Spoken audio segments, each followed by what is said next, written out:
안녕하세요. 인사이트 코리아입니다. 쌀 소비 대표 국가에 해당하는 일본과 베트남이 해외 쌀 수출에 열을 올리고 있는 가운데 훨씬 비싼 값에도 프리미엄 쌀로 인정받으며 한국 쌀만 애타게 찾는 나라들이 늘어나고 있다는 소식이 들려와 화제입니다. 게다가 동남아의 맛있는 쌀로 알려져 프리미엄을 주장하던 일본 쌀도 블라인드 테스트에서는 한국 쌀에게 참패를 했다고 해 눈길을 끌고 있습니다. 얼마 전 영국 BBC의 한 요리 프로그램에서는 엽기적인 밥짓기 레시피를 소개해 많은 네티즌들을 웃게 만든 해프닝도 있었는데요. 해당 프로그램의 진행자는 냄비로 아주 지른 밥을 완성한 이후 그 밥을 다시 찬물에 헹구는 충격적인 방법을 밥 짓는 법으로 소개했습니다. 맛있는 요리가 없기로 유명한 영국이 영국했다며 특히 쌀을 주식으로 섭취하는 아시아의 많은 네티즌들이 이에 황당하고 우습다는 반응을 보였습니다. 쌀은 밀, 옥수수와 함께 세계 3대 주요 곡물에 해당하는데요. 쌀을 주식으로 하는 인구는 무려 세계 인구의 약 40%를 차지하고 있다고 합니다. 한국 외에도 중국, 인도, 일본 등 아시아 대부분의 국가를 비롯해 남미의 많은 국가들이 쌀을 주식으로 하고 있기 때문인데요. 코로나 사태가 길어지면서 식량 문제가 대두되고 이로 인해 쌀을 수출하는 국가들 사이에 생존 경쟁이 치열해지고 있습니다. 위기를 기회로 삼는 나라 대한민국. 역시 이 기회를 놓치지 않고 있는데요. 인도, 베트남, 러시아 등을 비롯한 많은 나라들이 곡물의 국내 공급을 걱정해 식량 수출 문을 걸어잠근 틈을 타 우리나라는 우리 쌀을 해외 시장에 안전하게 정착시키고 있다고 합니다. 한국의 많은 쌀 종자들은 병풍해에 강하고 여러 기후에 쉽게 적응할 뿐만 아니라 수확까지 걸리는 시간과 비용마저 절약할 수 있다고 알려져 다양한 국가로 수출되고 있는데요. 끊임없는 쌀 품종 개발로 이제는 국내에서 사용되던 일본 쌀 종자를 빠른 속도로 몰아내고 있다고도 합니다. 국내 쌀 품종들은 품질이나 생산성, 가격 경쟁에서 이미 일본 품종에 뒤떨어지지 않는다는 평가를 받고 있고 빠른 속도로 품종 개발이 이루어지고 있기 때문에 오는 2022년까지 완전히 대체할 수 있을 전망이라고 하네요. 하지만 이러한 모든 장점을 뛰어넘는 가장 중요한 사실은 한국 쌀로 지은 밥맛이 그 어떤 쌀보다 뛰어나다는 사실이죠. 농촌진흥청 관계자의 말에 따르면 70년대 식량난 해소를 위한 통일벼가 보급된 후 밥맛이 떨어지면서 일본 품종이 더 맛있다는 인식이 생겼다고 하는데요.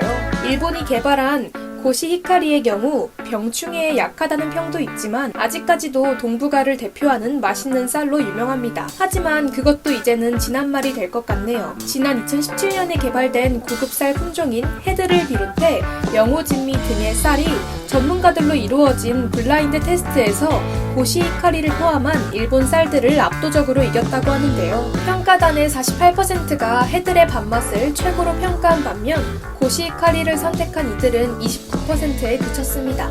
국산 품종이 일본산보다 한 수 위임을 제대로 증명한 셈입니다. 일본이 우리나라보다 쌀 수출 산업을 훨씬 일찍 시작했기에 쌀 전체 수출량의 규모는 일본보다 적지만 한국의 뛰어난 품종 개발 기술과 그로 인해 탄생한 품종의 뛰어난 기후 적응성, 뛰어난 맛을 인정받은 덕에 한국 쌀은 세계 각지에서 인기리에 판매되고 있다고 하는데요. 열악한 기후 탓에 쌀 농사를 꿈도 꾸지 못하던 세네갈 일부 지역과 아랍에미리트의 사막 지역에서도 거뜬하게 자라는 모습을 보여 쌀 한류가 불고 있을 지경이라고 합니다. 한국농촌진흥청이 세네갈의 농업 환경에 맞춰 개발한 이스리-6과 이스리-7은 2017년 12월에 품종 등록을 마친 이후 수확량이 많고 밥맛이 좋은 쌀이라는 소문이 퍼지면서 현지 농민들에게 큰 인기를 얻고 있다고 하는데요. 소비자들의 평가도 좋다고 합니다. 세네갈에서 이스리 쌀을 판매하고 있는 농민들에 따르면 이스리 쌀은 사일 쌀보다 요리할 때 물과 기름이 적게 들어 편리하고 밥맛이 좋고 소화도 잘 된다며 게다가 사일 쌀보다 비싸게 팔리는 것이 강점이라고 하네요. 세네갈은 앞으로 쌀 자급률을 높이기 위해 한국 통일벼를 활용한 새로운 품종 4개를 추가로 개발, 보급할 계획이라고 밝혔습니다. 농진청이 지금까지 세네갈을 포함해 아프리카 지역 19개 국가를 위해 개발한 쌀 품종은 이미 무려 55개에 이른다고 하는데요. 아프리카 대륙에 한국 쌀 열풍이 분다고 해도 과언이 아닐 것 같네요. 물론 아프리카 외에도 다양한 쌀 소비 국가에서 한국 쌀이 인기를 끌고 있는데요.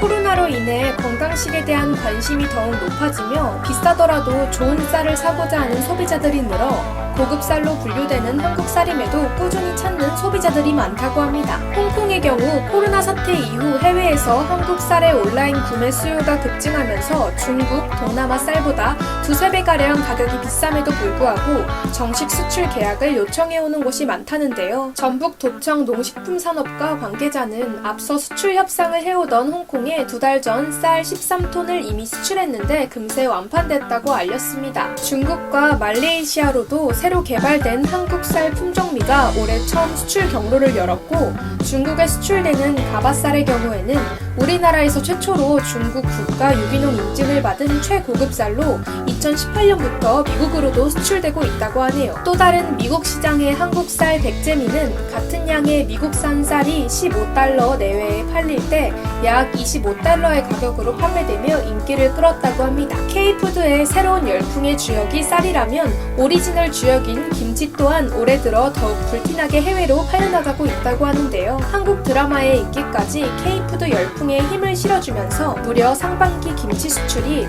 작년 대비 44%나 증가했다고 합니다. 또 직접 김치를 담그기를 원하는 외국인들도 늘어 각국에서 김치 원데이 클래스가 열리고 있다고 하네요. 꾸준한 한식 열풍으로 김치가 세계적인 인기를 끄는 건 모두가 알고 있을 것 같은데요.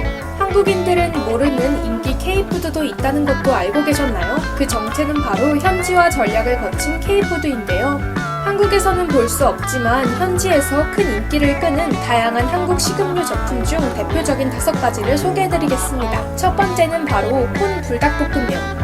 불닭볶음면에 콘치즈 가루가 들어있는 제품으로 고소한 옥수수 맛이 핵심 포인트라고 하는데요. 미국과 캐나다, 아르헨티나, 인도 등에서 맛볼 수 있다고 합니다. 두 번째는 글로벌 정.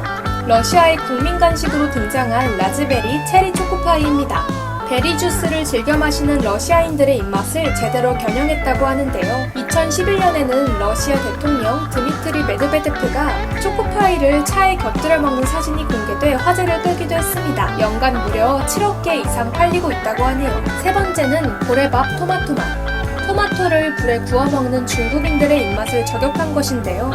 토마토맛 외에도 자색 고구마 맛, 김맛 등 다양하게 인기를 끌고 있다고 하니 궁금하네요. 네 번째와 다섯 번째는 모두 음료인데요. 처음처럼 수나리 딸기와 과일맛 밀키스입니다. 수나리 딸기 맛의 경우 작년 캐나다 주류 품평회에서 심사위원상을 수상하는 등 큰 호평을 받으며 북미를 비롯해 동남아에서 아주 큰 인기를 끌고 있다고 하네요. 요구르트와 애플망고 맛까지 있다고 합니다. 과일맛 밀키스의 경우 초코파이에 이어 러시아에서 국민 음료 중 하나로 자리 잡았다고 하는데요. 추운 기후로 과일이 잘 나지 않는 특성을 잘 고려해 러시아의 유성 탄산 음료 1위를 당당히 차지했다고 합니다. 이 외에도 채식라면, 팥맛 초코송이, 마라롱샤, 꼬북칩 등 다양한 현지화에 성공한 한국 제품들이 있는데요. 이 제품들을 잘 살펴보면 쌀까지 가세한 K푸드의 글로벌 인기 비결을 알 수 있습니다. 뛰어난 오리지널 제품, 뛰어난 쌀 종자들을 가지고 있음에도 안주하지 않고 훌륭한 기술로 끊임없이 개발하며 현지 적응성까지 갖추는 것. 이것이 우리 문화의 큰 줄기인 한국 음식이 세계적인 사랑을 받는 이유일 것 같네요. 지금까지 인사이트 코리아였습니다. 감사합니다.